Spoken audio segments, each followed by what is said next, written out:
à tous et bienvenue dans cette grande émission, la première de la semaine. Je suis ravie de vous retrouver. Aujourd'hui, 28 février, c'est la journée internationale des maladies rares. 3 millions de Français sont concernés. Qualifiées justement de rares, ces pathologies n'en sont pas moins nombreuses. Il en existerait plus de 7000, dont la tyrosinémie. Et c'est justement de cette maladie que nous allons parler aujourd'hui. 70 personnes seulement en France sont touchées. Et une association existe même en Vendée. Mais qu'est-ce que la tyrosinémie? Quels en sont les symptômes? Quels en sont les remèdes? C'est ce que nous allons essayer de comprendre aujourd'hui dans la grande émission, car nous sommes en compagnie de deux membres de l'association Ensemble contre la tyrosinémie. Christophe Tellier. Bonjour Adèle. Ça fait un sacré bail qu'on ne s'est pas vu. Et bonne année. Bonne année. On s'est pas vu. Comment ça va? Très très bien. Christophe Tellier, je le rappelle, c'est le restaurant La Table à La Roche-sur-Yon. Alors, en lien avec notre thématique, on va d'ici quelques instants présenter nos invités. Vous allez nous faire, c'est ça, des menus spécifiques liés à la tyrosinémie, parce que c'est lié à la nourriture, c'est une maladie. On va travailler avec leurs produits en fait, qui ont des produits spécifiques pour s'adapter à leur maladie en fait. Et je rappelle que vous avez fait des ateliers avec l'association qui est présente. Un colloque, oui, avec eux. Voilà, c'est les enfants qui sont touchés par cette maladie, mais on va préciser les choses.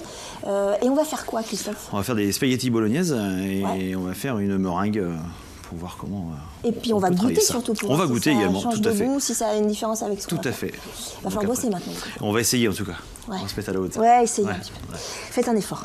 Merci Christophe. Nous sommes sur le plateau de la grande émission et on est en compagnie d'Hélène Charbonneau et de Philippe Charbonneau, qui sont frères et sœurs. Hélène, bonjour, vous êtes présidente de l'association Ensemble contre la tyrosinémie. Oui. Et Philippe, vous êtes le vice-président de cette association. Merci d'avoir accepté l'invitation de la grande émission. Merci à vous. Pardon? Oui, j'entendais pas parce qu'en fait il fait vachement de boucan, Christophe, et j'entends pas ce que vous disiez. La tyrosinémie, je l'ai dit, c'est 70 cas en France, 70 seulement. C'est quoi, Hélène? Alors la tyrosinémie, c'est une maladie donc rare, orpheline. Ouais. Elle atteint donc 70 patients environ en France, donc 2 dans le sud Vendée, donc il n'y en a pas beaucoup. Elle atteint en premier le foie. Elle se décèle dans les 1 mois normalement de la naissance, voire il y en a c'est plus tard. Pourquoi? On ne sait pas encore, vu que c'est une maladie orpheline, on ne sait pas. Mais plus elle est déclarée tôt, mieux c'est pour l'enfant. D'accord. Plus elle est déclarée tard, évidemment plus il y a de dégâts, parce que ces enfants-là, ils ne peuvent manger aucune protéine animale. Alors on va en parler justement, et c'est pour ça que Christophe nous fait un repas entre guillemets spécifique et particulier pour les personnes qui sont atteintes de tyrosinémie. Donc j'ai dit 70 cas en France. En fait, c'est l'absence d'une enzyme, c'est ça? Oui. Hein? C'est une enzyme, alors j'ai bossé un peu, hein. C'est l'enzyme fumaryle acétoacétase, c'est ça? Ce qui fait qu'en fait le foie, mais je crois aussi les reins, peuvent être attaqués par cette maladie, c'est ça? Philippe? Le foie ne dégrade pas toute protéine animale. C'est ça. Cette maladie est décelée logiquement dans les premiers jours de la naissance suite au test de Guthrie. Oui, bien sûr. La fameuse boisson là. La petite prise de sang au niveau du talon. La petite prise de sang, pardon. Et c'est des enfants principalement qui vont faire une jaunisse mais aggravée. D'accord. Vomissement. Et c'est là où on pousse un peu plus les tests au niveau médical et que la maladie se révèle. Pourquoi vous intéressez à la tyrosinémie? C'est une histoire personnelle, je suppose, Hélène? C'est une histoire personnelle parce que je suis maman d'une enfant atteinte de cette maladie. Ouais. Donc elle s'est déclarée à l'âge de 3 semaines, donc assez rapidement. Ouais. Et j'avais besoin de voir d'autres patients parce qu'on est vraiment isolés, on se sent seul au monde. Et créer cette association, c'était vraiment quelque chose qui me tenait à cœur. Je ne l'ai pas fait sans en parler à ma fille, qui est personnellement concernée. Si elle n'avait pas été d'accord, je ne l'aurais pas fait. Votre fille, aujourd'hui, elle a quel âge? 14 ans. Oui, donc elle vit au quotidien. En plus, c'est l'adolescence, donc je suppose que ça ne doit pas forcément être facile tous les jours. Qu'elle ne peut pas manger n'importe quoi. On va en reparler. Est-ce que physiquement, un enfant... D'ailleurs, ce sont c'est comme c'est décelé assez tôt, ce sont les enfants qui sont principalement atteints de la tyrosinémie. Est-ce que physiquement, ça se voit? Alors, Philippe? Non. C'est pas comme une maladie, une déficience ou quoi que ce soit, ça ne se voit pas. C'est ce qui pose beaucoup de soucis, c'est qu'au niveau de l'handicap, la reconnaissance de l'handicap, ça ne se voit pas physiquement. D'accord. Physiquement. Quand on a décelé ce problème à votre fille, Hélène, on vous a tout de suite dit que c'était la tyrosinémie? Oui. C'était déjà une maladie qui était connue? Donc, oui, ça fait 49 ans qu'elle est connue. Donc c'est à la fois tôt et passé. Et passé. Aujourd'hui, il y a déjà une évolution dans les traitements de est-ce qu'il y a des traitements de la tyrosinémie d'ailleurs? Parce qu'on parle du régime alimentaire, on va en parler évidemment plus en détail tout à l'heure, mais y a-t-il un traitement médical? Alors il y a un traitement médical lourd, ils ont des comprimés matin et soir. C'est un traitement qui est très très lourd, c'est ni plus ni moins qu'un herbicide, hein. C'est tout ce qu'ils ont trouvé pour stopper au niveau du foie. Et après ils ont des acides aminés à prendre matin et au goûter. Donc c'est sous forme de poudre, hein, ça remplace les protéines animales. C'est infâme. C'est pas bon? Non. Non. C'est vrai que c'est pas bon, ouais. Même l'odeur. J'avais pas le droit d'en emmener sur le plateau, mais... D'accord. C'est une maladie génétique? Oui. Donc ça veut dire héréditaire. Vous n'avez qu'une fille? Non, j'ai 2 autres filles. J'ai 3 enfants tous. J'ai 2 autres filles qui sont aînées. J'en ai une qui a l'aînée à 25 ans, la deuxième à 22 ans. Et les 2 autres n'ont pas la tyrosinémie? Alors, elle n'est pas développée, mais elles peuvent être porteuses. C'est ça. Donc, si elles ont un copain qui est porteur aussi, ça il peut faut être 2. Ouais. Comme ça ne peut pas se déclencher. Exactement. Comme ça ne peut pas se déclencher. Donc, quand on a la tyrosinémie, enfin, quand on a un enfant avec le gène porteur, c'est un peu une épée de Damoclès, on est d'accord? Oui. C'est-à-dire qu'on ne sait pas si ça va se déclencher ou pas. Tout à fait. D'accord, donc ça c'était pour préciser les choses. Après on va revenir sur le régime alimentaire et sur le quotidien des malades atteints de la tyrosinémie. Oui, ça sent, on sent. Ça sent entre le médicament et l'herbe. On va en parler avec Christophe. Mais Christophe, Oui, elle est là. ça sent les tomates. Oui. Donc ça veut dire que les tomates sont autorisées dans un régime alimentaire, je ne sais pas comment on dit, tyrosinémique. Tout en pesant. Ah oui, Ça dépend de l'enfant, combien il a le droit de... Parce qu'on calcule ça en parts par jour. Et en fonction de son âge et de son... Alors, c'est pas forcément... C'est pas l'âge? Enfin, l'âge, oui, mais le poids. Ah d'accord, oui, donc plus il grandit, plus il Il y a grossit. des stades aussi dans la maladie, il y a peut-être des... Non, il n'y a pas de... Tout est au même niveau? Il n'y a pas de cas plus difficile que Non, je pense pas que tout est au même niveau. Et là, je veux rien dire. Hein. Chaque enfant est unique. Ouais, Oui, c'est chaque au enfant. cas par cas. Le régime, c'est du cas par cas. Et donc il faut faire des pesées. mesures.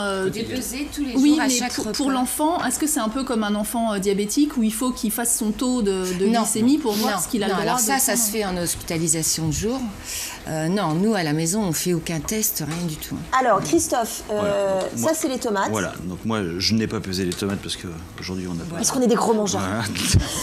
Voilà. C'est pareil, quand on a les pâtes également à faire cuire, il y a également certains enfants qui ne peuvent pas avoir de sel, donc il faut aussi Il faut faire s'adapter en à tout fonction, ça. voilà, ce que tout à disait fait. Hélène tout Voilà, de il y a suite. vraiment. Donc j'ai préparé tout à l'heure la meringue, donc là Ah vous oui. avez. Vous va faire avez, de la meringue. je sais pas si on va Ça, pouvoir c'est de le la voir. poudre. Donc ça c'est la poudre de blanc d'œuf en fait. Donc enfin c'est le blanc d'œuf en fait C'est qui est pas en du poudre. blanc d'œuf. C'est un la poudre substitut. substitut de blanc d'œuf en fait. Parce qu'ils n'ont pas le droit au blanc d'œuf. Voilà. Donc en fait moi je viens juste y rajouter de l'eau tiède. Et après, on le sert comme on fait une meringue avec Ouais. du sucre glace Ouais. et du sucre. Voilà. Et après, voilà. Parce que moi, j'ai donc poché et j'en ai fait donc une plaque. Que vous avez fait avant, bien sûr. Non, je viens juste de la faire celle-là. Là, je vais la mettre au four et après, on va en avoir une cuite qu'on va pouvoir déguster Ah ouais. surtout. Vous n'avez pas Voilà. triché? Non, pas du tout. D'accord. Mais la meringue, la consistance de la meringue, là, on est plus sur une espèce de... Non, ça ressemble. Hein. Ça non, ressemble. c'est un peu plus Léger. serré, on va dire. Non, c'est un peu plus serré à l'œil, mais c'est à la dégustation, c'est D'accord. beaucoup plus friable à la Oui, c'est ça, dégustation. voilà, c'est ça. Complètement différent. Voilà. Mais après, on l'aromatise ce que l'on veut. Donc moi, j'ai juste mis un peu de zeste de citron vert par-dessus pour qu'on puisse le D'accord. découvrir. Voilà. Vous parliez des pâtes tout à l'heure, très vite, Christophe. Oui. C'est des pâtes spécifiques. C'est pas des des pâtes pâtes qu'on spécifiques achète, également qu'ils ont dans le- pour eux et qu'on achète par rapport au laboratoire avec lesquels avec lesquelles les vous- familles sont en lien en fait. Voilà. D'accord. Voilà. On fera un point tout à l'heure, Christophe. Oui. Je vous laisse continuer la recette. Et puis justement, dans la deuxième partie de cette émission, on va parler de ce dont on a le droit et de ce dont on n'a pas le droit de manger quand on est atteint de tyrosinémie.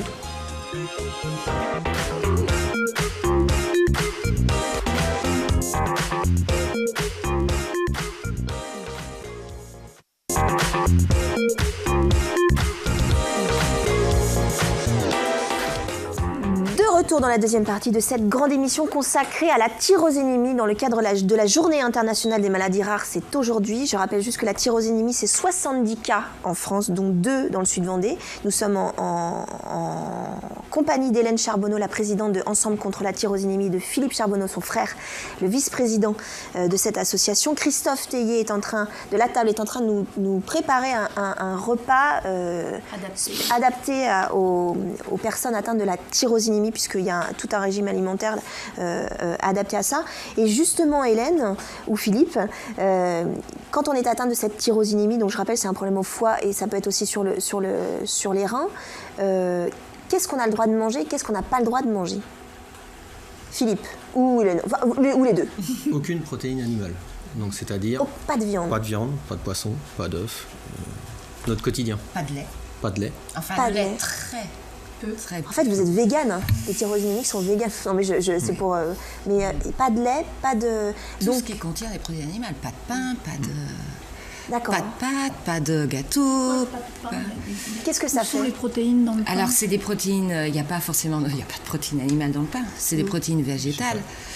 Comme le blé, ils n'ont pas le droit, très peu. C'est très très riche le blé. Le maïs, c'est très très riche. Alors, concrètement, il faut juste faire le test, aller dans un supermarché ou dans un marché, se rendre compte que les protéines animales ou végétales sont pratiquement partout dans les aliments, on est d'accord. Concrètement, par exemple, pour un plat de pâtes, ce qu'est en train de nous cuisiner Christophe, là ce sera des spaghettis. Les spaghettis, ce sont des spaghettis spécifiques, vous avez des tagliatelles devant vous. C'est des produits donc hypoprotidiques qu'on commande. Nos commandes se font une fois par mois, donc on n'a pas intérêt à se louper. S'il nous manque, on n'a pas le droit de recommander dans le mois.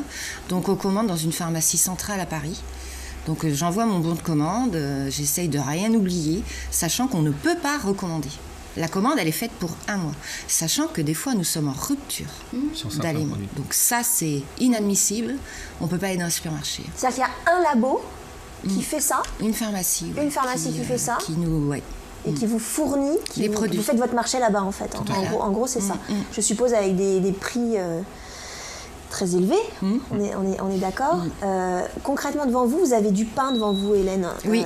C'est une sorte de... Alors ça, c'est du pain... Ça, c'est du pain quotidien. Je vais le prendre pour le montrer. Qui est cuit, bien sûr. Bien sûr, oui. Là, tous les produits sont très pâles. Hein. Parce qu'elle a du pain de mie, il est très très pâle. Ça, c'est de la farine. Ça, c'est le pain de mie. Ça, c'est du pain normal, mais évidemment qu'il faut passer au four. Ça, c'est la farine. Ça, c'est de la farine. Ça, c'est de la farine... Donc, c'est de la farine de quoi pour faire son pain. Mais de la farine, il y a quoi de synthèse. C'est pas du tout... c'est pas de la farine de pommes de terre ou de... Je vois que vous avez des barres chocolatées aussi juste à côté. Alors, je suppose que là... Alors là, vous pourrez goûter, vous pouvez ouvrir, vous pouvez goûter. C'est vrai? Bien sûr. Allez, on va faire le test. Je vais vous ouvrir ça. Et j'ai une question concernant Christophe, concernant les spaghettis qu'on va manger aujourd'hui. Est-ce que ça change? Ouais, je veux bien que vous me coupiez ça. Est-ce que ça change la texture? Est-ce qu'il faut les cuire différemment? Est-ce qu'il faut les cuire plus? Comment ça se passe? Elle cuise 10 minutes, hein, donc après ça reste une pâte qui cuit quand même. Je vous laisse goûter. Après moi, dans mon travail, c'est aussi d'apporter quelque chose en plus. Donc moi j'aromatise juste l'eau avec des herbes, des plantes en fait pour donner un peu de saveur. Il faut rehausser tous les goûts. Voilà. L'objectif est surtout là, c'est de rehausser tous les goûts. Quand on avait fait le colloque, on avait fait des pizzas et des hamburgers, et c'est vrai qu'il faut apporter énormément de saveur en plus par rapport aux produits, parce que les produits restent plats et fades en bouche. Donc il faut leur apporter quelque chose, quoi. Alors, la barre chocolatée, ça paraît très sucré. Oui. En fait, ça goûte caramel, c'est ce que disait Laure. Donc c'est pas du goût du chocolat. On n'a pas le goût du chocolat. Il y a le visuel. Il y a le visuel. On va y revenir. Laure, elle aime ça. Non, mais c'est pas mauvais. Enfin, j'adore le caramel. C'est très sucré. Il y a un côté très très sucré.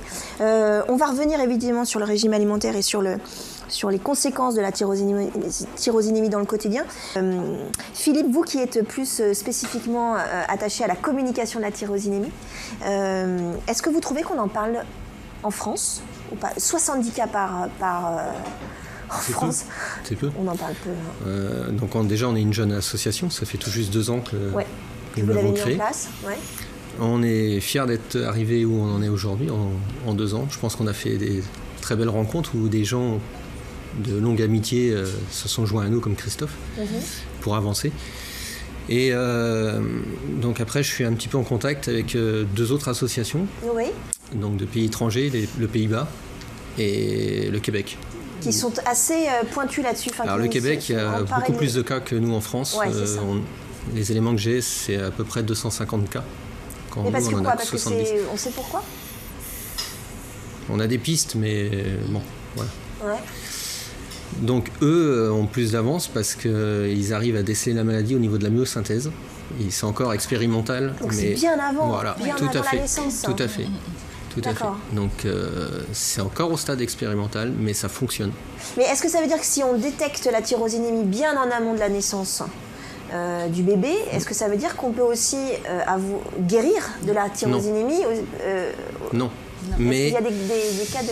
Comme toute maladie qui se découvre à la myosynthèse, il y a encore des délais. Oui, c'est ça. Voilà. Les délais ne sont pas les mêmes, elle est prise plus à temps, etc. Et les parents peuvent s'y préparer, même si on s'y prépare jamais à des choses comme ça.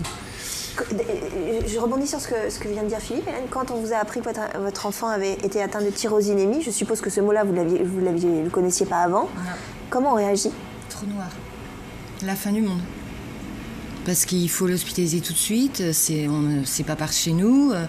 Moi, elle a été à Necker, maintenant elle est à Angers. On nous dit tout d'un seul coup, c'est que des mots barbares, on comprend rien du tout. On découvre un nouvel univers.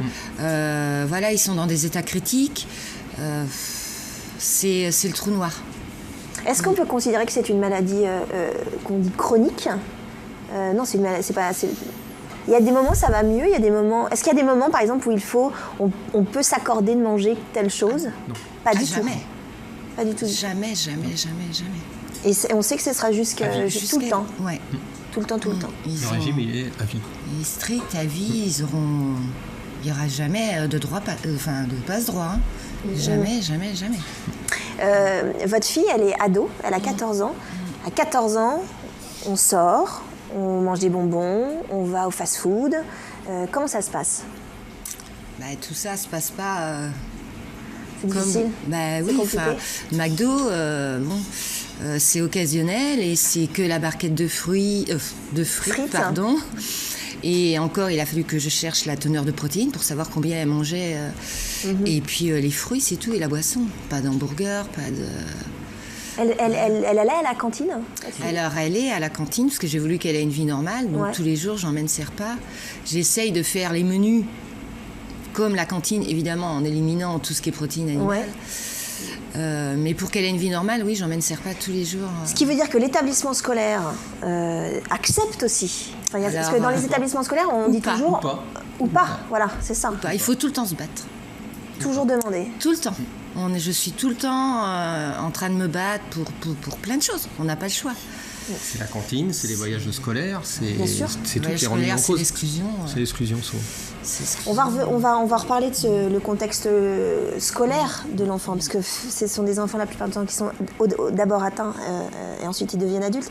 Mais on va faire un point justement sur la recette de Christophe. Donc les tomates sont en train de finir de cuire, donc ça va être bon. Les pâtes sont en train de cuire, donc il leur reste exactement 4 minutes. Voilà. C'est comme ça, 4 minutes. Je voulais juste vous montrer... 3 minutes 58. Je voulais juste vous montrer également un petit peu comment ça fonctionne. On va faire le substitut de viande. Donc je vais vous montrer comment on va le confectionner. D'accord. Ce n'est que de la poudre à laquelle on va rajouter de l'eau en fait. Voilà. Et après il y a des aromates à l'intérieur pour donner de la saveur au produit. Et là j'ai pour eux les jaunes d'œufs en fait qui sont un substitut d'œufs. Donc pareil, à lesquels on fait on va juste rajouter de l'eau en fait. Il y a la couleur jaune quand même. Oui. Pour montrer que c'est de l'œuf en fait, enfin de l'œuf. Voilà. Donc en fait, lorsqu'on travaille avec leurs produits, après, lorsqu'on veut créer des recettes, il faut qu'on travaille avec ces blancs d'œufs et ces jaunes d'œufs avec lesquels on va s'appuyer pour faire la pâte à brioche, la pâte à pizza, et on prend leur farine également et après on fait les mélanges. Alors bien sûr, il y a les dosages, donc il faut être très vigilant. Et après, on arrive à créer des recettes, mais avec beaucoup Enfin, d'essais. Christophe. Christophe On Nous, arrive en tant que voilà. parents, Je crois, on oui, a beaucoup de je crois mal. même que Christophe, vous allez mettre en place avec l'association des tutos, c'est ça, sur le net. On va essayer de lancer quelque chose, en tout cas, en biais.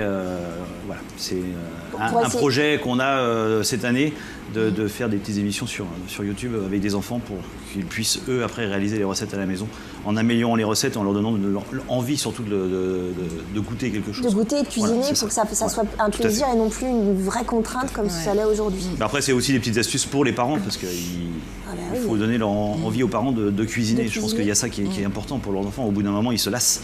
Et c'est difficile. C'est facile, ouais. Est-ce que, juste une question avant de terminer cette deuxième, merci Christophe, cette deuxième partie, est-ce que vous mangez, est-ce que vous prenez sur le menu de votre fille, est-ce que vous mangez la même chose qu'elle mais avec les mêmes produits? Parce que nous, ça ne peut pas nous faire de mal. Non. Personne. Non. Mais Alors, manger comme elle, oui, j'essaie de tout le temps adapter ses menus. Enfin, oui, on mange comme elle. Ouais. Nous, on ne supprime pas notre viande, notre poisson, tout ça. Par contre, les produits hypo, on évite. parce que ça coûte tellement cher. Puis c'est qu'on est limité. Ouais, c'est ça. Donc, une c'est grande ça. famille de 6, s'ils mangent, Ouais. on est très limité. Et si par exemple vous faites des tagliatelles pour votre fille, vous allez faire des tagliatelles pour vous de votre côté? Alors non, pas Ah. tout le temps moi. J'ai mon petit-neveu, donc le fils De Philippe, hein. Quand il vient à la maison, il mange comme sa cousine. D'accord. C'est lui qui le demande. Hein, Pour pas l'exclure aussi. Ouais. C'est ça. On va en reparler évidemment du contexte scolaire, parce que ça doit être quand même assez difficile à gérer. On se fait une petite pause et puis on revient et puis on goûtera aussi les recettes de Christophe, meringue et spaghettis à la bolognaise.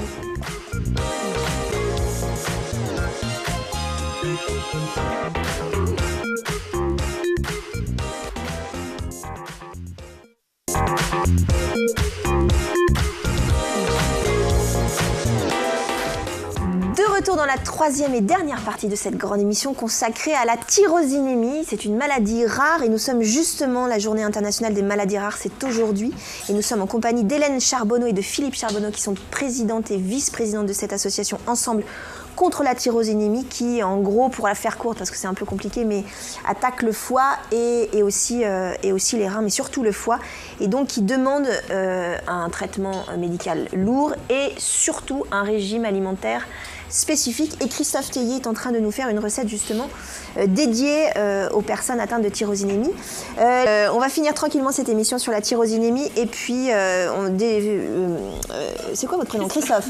Christophe est déjà en train de servir les spaghettis. Comment ça se passe, Hélène et Philippe, en milieu scolaire? On a vu au niveau de la cantine, mais comment ça se passe quotidiennement? Comment un enfant atteint de tyrosinémie, qu'il soit en maternelle ou primaire, on va dire primaire, voire collège, dans le cas de votre fille, comment ça se passe? Par rapport aux amis, par rapport aux autres et par rapport aux professeurs? Alors, aux amis, je pense qu'il y a quand même un regard... bienveillant? Je pense, Ouais, oui. ouais. J'en suis presque sûre. Déjà, rien qu'au niveau du self. Moi, pour ma fille. Après, pour la... Petit, je pense que c'est plus différent. Ouais, on n'est pas tendre. Ouais. On n'est pas tendre en cours de récré. Donc, je pense que, oui, il y a un regard au niveau des autres enfants. Oui, c'est sûr. Disons qu'il n'y a pas d'exclusion, dans le sens où on te met de côté parce que tu n'es pas tout à fait comme nous? Non, je pense pas, quand même. D'accord. Ok. Je pense pas, non. D'accord. Peut-être à certains endroits, mais je pense pas. Et par rapport au corps enseignant, par exemple, est-ce qu'il y a des... Alors là, c'est beaucoup plus compliqué. C'est-à-dire? Oui, parce que dès que l'enfant fonctionne mal à l'école, on met tout sur la maladie. D'accord. Voilà. Et ça, c'est un grand dommage. On n'essaye pas de comprendre. Hein, l'enfant, il faut... Ou trouver des solutions. Pouf. Parce que concrètement, la tyrosinémie, elle engendre des... Je ne sais pas, est-ce que c'est une perte de concentration, par exemple? Il y a des effets secondaires? C'est au niveau neurologie. Hein. Oui. Donc c'est quoi concrètement? Alors, manque de concentration, oui. Oui. Pour beaucoup d'enfants, c'est manque de concentration, manque de logique. Plus de lenteur dans certaines, dans la logique ou dans certains exercices? Dans l'apprentissage. Ah oui. D'accord. Et donc dans ce cas-là, dès qu'elle a un petit coup de mou, on met tout sur le dos de la tyrosinémie. Comment, vous, avec l'association, vous avez la possibilité d'intervenir ou d'intercéder dans ce genre de problématiques absolument concrètes du quotidien, Philippe? On aimerait. On aimerait, on est encore jeune. Oui, on veut se faire connaître, on veut pousser des portes. On peut se rendre compte, on a retrouvé une vingtaine de familles sur 70. La première barrière, c'est le corps médical, il faut le dire. Pourquoi ? Parce qu'on envoie des courriers. Souvent, ça ne va pas directement au professeur concerné qui suit la maladie. Ça peut finir en classement vertical. Ouais. Comme exemple, on a plusieurs familles, plusieurs enfants malades qui sont suivis au CHU de Nantes. On n'a aucun contact. Vous n'avez pas de contact ? Non.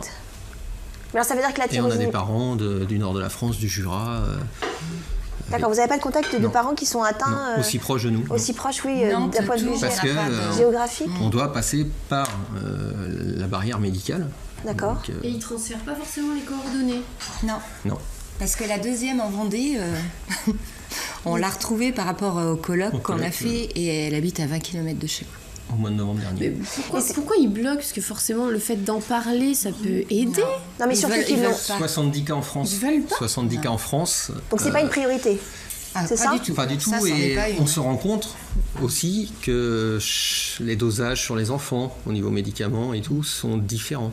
C'est la même maladie. Ils sont tous testés. Oui, c'est pas comme un cancer, par exemple, où il y a un protocole de traitement qui est le même, qu'on aille en Allemagne, etc., qui est le même entre 1 et 10 ans, par exemple. Là, il faut tâtonner parce qu'il n'y a pas assez de cas pour mettre en place un traitement. Ce que je comprends pas, c'est que vous dites qu'il y a une barrière médicale, entre guillemets, peut-être pas avec tous les médecins, mais il y en a, voilà. Mais alors que la tyrosinémie est détectée à 3 semaines, enfin, dès la naissance. Donc, on sait ce que c'est. Mais comme dans beaucoup de sujets, c'est qu'une question de personne. Dès le début, quelques mois après la création de l'association, le professeur Schiff, pour le nommer, de l'hôpital Debré de Paris, a tout de suite dit Banco, je vous suis, quoi. D'accord. Et donc concrètement aujourd'hui, l'association, elle a besoin de quoi ? De moyens déjà, financiers, parce que c'est des déplacements, on aimerait soulager les parents au quotidien. Un de nos plus grands projets, c'est d'envoyer ces enfants ados et même adultes en vacances, mais sans les parents. C'est tellement une charge quotidienne pour les parents. Si le temps de 4-5 jours, une semaine, on pouvait les libérer. Et de les sortir du contexte un peu... Avec corps médical, cuisinier, diététicien, bien sûr. C'est un lieu à trouver, c'est tout le staff médical, diététicien. Voilà. Donc ça, c'est un de nos grands projets. D'intervenir sur la qualité de vie de ces enfants, en fait, c'est ça, ces ados. Aider aussi les familles les plus démunies au niveau matériel. Pour faire le pain, il faut un robot de cuisine, mais vraiment de très grande qualité. Oui, il faut du matériel. 2 ans, le robot. Voilà. 2 ans, il est mort. Tellement vous l'utilisez, tellement les produits sont... Ce qui veut dire que d'un point de vue pratico-pratique, la tyrosinémie coûte cher à une famille, je suppose, c'est ça ? Dans tous les sens du terme. Et vous êtes aidé notamment par, je sais pas, merci Leslie, je pense tout de suite à la maison départementale des personnes handicapées. Est-ce que vous êtes aidé par ce genre de...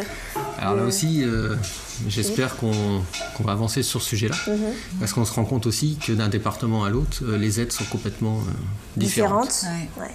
Et on a toujours cette barrière, ça ne se voit pas physiquement. Oui, c'est ça, c'est que physiquement, on ne voit pas. Est-ce que c'est le fait que ce soit considéré comme une maladie rare qui pose problème ? Rare, méconnu surtout. Ouais, méconnu. Totalement méconnu. Plus méconnu. Si je comprends bien, le traitement actuel, qu'il soit médical et alimentaire, on va dire, parce que c'est aussi un traitement alimentaire, ne fait aujourd'hui que contrôler la maladie. Oui. Elle ne guérit pas la maladie. Aujourd'hui, il n'y a pas de... C'est ça. Il n'y a pas de médicaments ou de choses qui guérissent la tyrosinémie.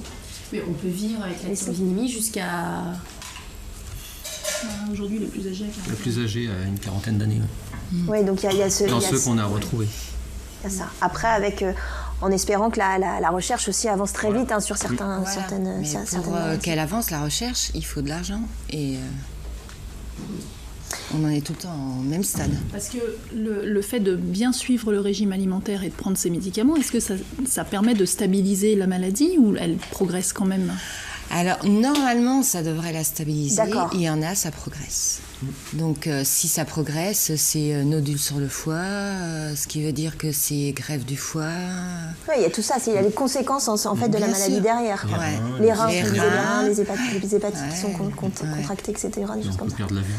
La rate aussi qui peut être touchée. Il faut savoir que tous les organes, ils dépendent de ça. Ils peuvent être tous touchés à un moment donné. D'accord. Oui, alors bien sûr. Vous disiez que vous fournissez en fait à la pharmacie centrale pour tous les aliments. Du coup, c'est quelque chose qui est pris en charge par la sécurité sociale ou pas? Oui, pour l'instant, oui. Mais on nous diminue de plus en plus de produits. Maintenant, il faut qu'on aille, on va acheter des produits sur un site que je ne peux pas nommer. Et là, c'est le coup de masse. Par exemple, les 4 yaourts, normal. Combien ça coûte? 12,80 €. Wow. 4 yaourts. Ouais, donc, vous voyez. Oui, d'accord. Donc il faut aussi remettre avec nos cadeaux qu'on achète facilement, 2 € au supermarché. Tout est comme ça. Tout est... Bon, écoutez, si vous voulez en tout cas rentrer en contact avec Hélène et Philippe, si vous êtes intéressés, si vous êtes médecin, si vous avez envie de donner de votre temps mais aussi de l'argent et également aider, ou si vous êtes une famille atteinte avec un enfant atteint de tyrosinémie, vous pouvez les contacter. Il y a l'adresse qui s'inscrit sur votre écran, ensemble contre la tyrosinémie @gmail.com, et vous avez aussi la page Facebook, et d'ailleurs il y a une vidéo qui existe sur cette page où ce sont les enfants atteints de tyrosinémie c'est nos enfants, nos ados.